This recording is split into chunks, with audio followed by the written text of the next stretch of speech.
Bueno, mi nombre es Sofía Jiménez Martínez, soy estudiante de primer semestre de medicina y hoy voy a explicar la leucemia. Para entender el concepto de leucemia como enfermedad o patología, primero debemos entender qué es la sangre, cuáles son sus componentes y cómo se forma. La sangre es un tejido. Es un tejido porque está compuesto por unas células que, aunque sean diferentes, llevan a cabo una función conjunta. En este caso, las funciones de la sangre es de transporte de nutrientes, dióxido de carbono, oxígeno, hormonas y otros componentes. También tiene una función de termorregulación, pues de regulación de la temperatura. Tiene función de homeostasis y también tiene pues es la vía por la que van los leucocitos que son importantes ante infecciones y también es la vía de transporte de lo que son las plaquetas que son necesarias para la formación de coágulos. Entonces, eh, este tejido es un tejido conjuntivo porque tenemos unas células y una matriz extracelular.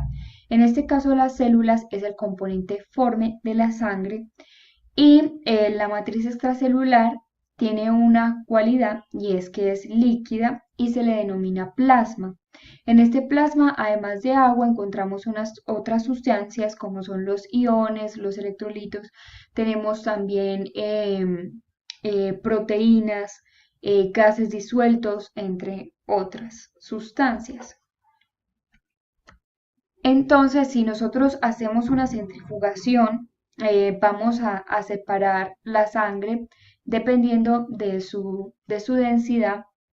Y en este caso vemos que en la parte más baja, o sea, más densa, tenemos los glóbulos rojos. En el medio tenemos una línea más delgada, que son los glóbulos blancos o leucocitos, y también las plaquetas. Y luego tenemos en la parte de arriba el plasma, que está formado por diferentes sustancias, como ya lo había mencionado. Entonces, estos son como los componentes de la sangre y dependiendo, tienen diferentes cantidades de células por litro de sangre normales. Por ejemplo, en los eritrocitos son, en hombres y mujeres hay variaciones. En los hombres de 4,3 a 5,7 por 10 a la 12 células por litro y en mujeres de 3,9 a 5 por 10 a la 12 células por litro. Y de leucocitos tenemos 3,5, es una cantidad mucho menor, 3,5 a 10 por 10 a la 9 células por litro en hombres y en mujeres 3,5 a 10, bueno, ahí sí la cantidad es igual, mujeres y en hombres. Lo que sí varía son los eritrocitos. Entonces, digamos que en una muestra de sangre periférica, estos deberían de ser los valores normales. Cuando estos valores están alterados, ya debemos analizar qué es lo que está pasando. Bueno, entonces, como hablábamos, dentro de los elementos formes de la sangre, tenemos lo que son los eritrocitos, los leucocitos, y luego también tenemos las plaquetas, pues que en esta imagen no se ven, que son restos celulares y no células como tal. Los eritrocitos serán los encargados de transportar el oxígeno por la hemoglobina. Y luego tenemos a los linfocitos que pueden ser granulocitos o agranulocitos. Esto se hace referencia por sus gránulos específicos. Entonces tenemos lo que es el neutrófilo, el eosinófilo y el basófilo. Y los no granulocitos que tenemos el monocito y el linfocito. Estas células en general lo que van a hacer es defender el cuerpo ante cualquier sustancia extraña. Pueden ser bacterias, pueden ser virus, pueden ser sustancias alérgenas y cualquier cosa que entre que no sea normal allí. Entonces, digamos que este es nuestro sistema de defensa y es importante por eso. Si nosotros tenemos un fallo digamos, a la hora que se está formando la sangre en los eritrocitos, vamos a tener problemas es con el transporte de oxígeno. Si tenemos un fallo con las plaquetas, vamos a tener un problema a la hora de formar coágulos. Y si tenemos un problema en los linfocitos, vamos a tener problemas en lo que sería, en los linfocitos no, en los leucocitos en general, podemos tener problemas de no poder como frenar las infecciones o que hayan unas situaciones en las que el cuerpo no pueda reaccionar ante un alérgeno y bueno, cosas así.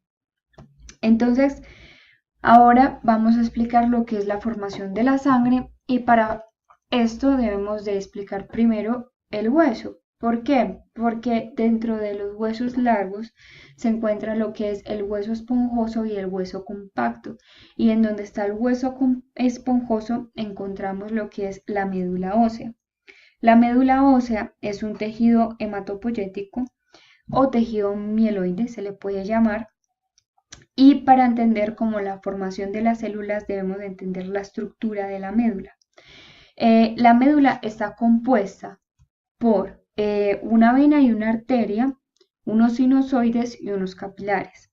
Entonces tenemos que la sangre entra por medio de la arteria radial, luego va volviéndose más pequeña hasta formar un capilar, que el capilar permite el intercambio de sustancias de una forma mucho más fácil porque es una estructura muy delgada. Después del capilar tenemos los sinusoides, que son estructuras muy específicas en esta parte de la médula. Y luego tenemos la vena emisaria, que es por donde ya va a ir la sangre que ya perdió los nutrientes, perdió el oxígeno, así que va a volver para oxigenarse y volverse a llenar de nutrientes. Entonces, digamos que en general lo que es la médula ósea se divide en estroma y parénquima. El estroma es lo que le da el soporte y está formado por estos componentes vasculares, y también tenemos células ahí que están ubicadas entre los vasos sanguíneos y son las células reticulares, las mesenquimáticas, y también tenemos unos macrófagos específicos. Estas células secretan sustancias que ayudan a la maduración de las células sanguíneas. Por eso es que en este tejido es en el único en el que se puede dar la formación, pues la hematopoiesis como tal. Luego tenemos que el parénquima, que es lo que produce, o sea, como que la sustancia que produce, la zona que produce, tenemos ya lo que serían las células sanguíneas que se forman.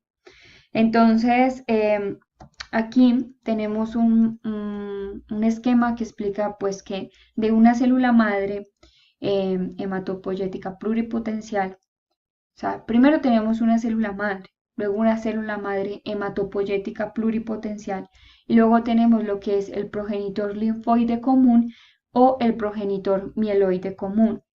Esto es importante en lo que es la leucemia, porque aquí vamos a distinguir dos tipos de leucemias, la leucemia linfoide y la leucemia mieloide, que depende del tipo de célula que afecte a partir de acá. Entonces, este progenitor linfoide va a dar todo lo que son los linfocitos, que son los T, los B y las natural killer, que es otro tipo de linfocitos, y tenemos el progenitor mieloide, que es el que nos va a dar todo lo que son los granulocitos, los monocitos, las plaquetas y los eritrocitos. Entonces, estos progenitores son importantes porque si vemos que hay una mutación en uno de estos, pues luego por consiguiente va a haber una mutación en otro tipo de células. Eso es lo que pasa en lo que es la leucemia. En la leucemia tenemos que el número de leucocitos es anormal, es muy elevado, y el problema es que empiezan a haber problemas de infecciones y cosas así, porque estos leucocitos que salieron a la sangre no han madurado. En realidad son células progenitoras que no están maduras y por lo tanto no tienen una función, no son funcionales. Entonces, por más que se produzcan, ellos no van a cumplir su función de protección y vamos a tener este problema. La leucemia como tal es un cáncer. Un cáncer sabemos que se está dado porque hay una alteración en el material genético de la célula y esta célula empieza a proliferar desorganizadamente. En este caso, las células que se ven afectadas son los leucocitos. Y hay muchos tipos de leucemias dependiendo de, como ya expliqué, si afectaba a la célula mieloide progenitora o linfoide, y también a partir de ahí hay otros tipos, depende de la célula de esa línea familiar que afecte. Entonces, eso es. Luego los síntomas son variados, también depende del tipo de leucemia. Bueno, muchas gracias. Hasta luego.